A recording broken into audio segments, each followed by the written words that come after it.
brought up 3-6. I was gonna ask you about Juice World, but I know you're not hip to who that is. No, I mean, I know who he. I know. See, he's an artist I know from his death. Like, I listened to Mac Miller before he died. I listened to Nipsey before he died. I did not listen to Juice World before he died.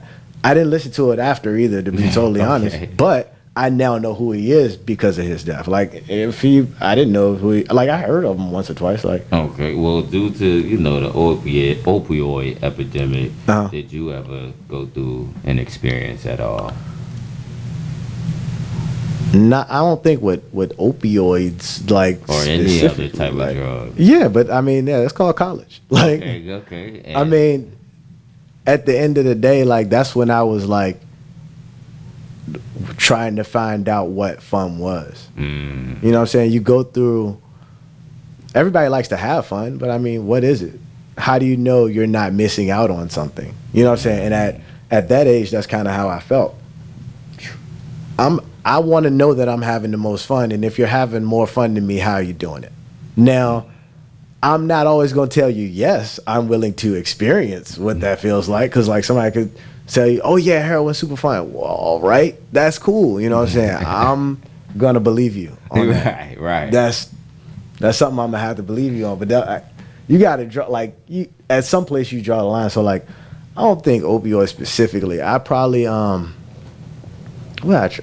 so I tried like weird pills, like drugs in pill form, and in college. Like, that was probably it. Like, and by the time I left college, I was no longer into any of that. Like, at that point, I had made a choice that tree was the only thing I was cool with. Okay, all right, and I like that. My thing is, I hate how they keep trying to blame hip hop for this shit, and it's like, bro, niggas been on dope forever, bro. How you gonna blame hip hop for this shit? All right, so what I got from hip hop is no longer in hip hop, which is why I don't listen to the young generation anymore anyway. Right. What I got from hip hop when I was younger was hustle by any means, and even if you have to sell these things, then do it.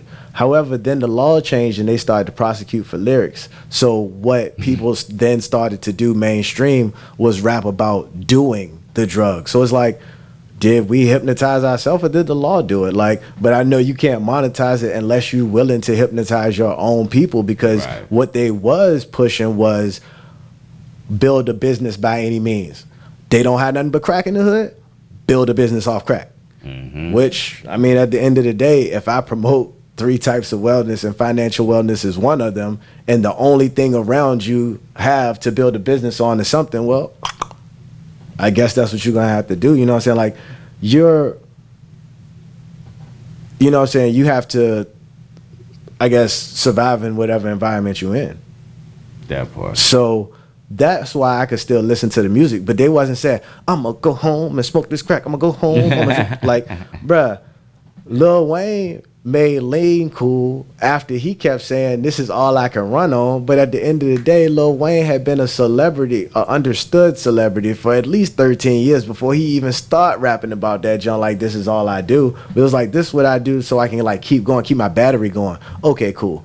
Somebody who's been a solid celebrity for 14 years, maybe you need something to keep going. So I started as like, goodness gracious, like that's different. So like, why my rapper do it and why your rapper do it is a little different. You know what I'm saying? They're not different people. You know what I'm saying? I mean, if you want to categorize them as the same thing, I guess you could. But at the end of the day, I'm way more interested in somebody's motive than their action.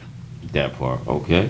And we're gonna wrap it up soon, but I do want to ask you about Tekashi. Like, not the fact that he snitched and shit because it's over, but the fact that this nigga, he about to come home and he's gonna still probably be a superstar, but overseas type shit. And this is what I like. Look, if we let George Zimmerman live, why would you go after Tekashi? Now, secondly, so yes, he's gonna come home. He's gonna live luxuriously. He's gonna keep making videos on yachts and hypnotizing these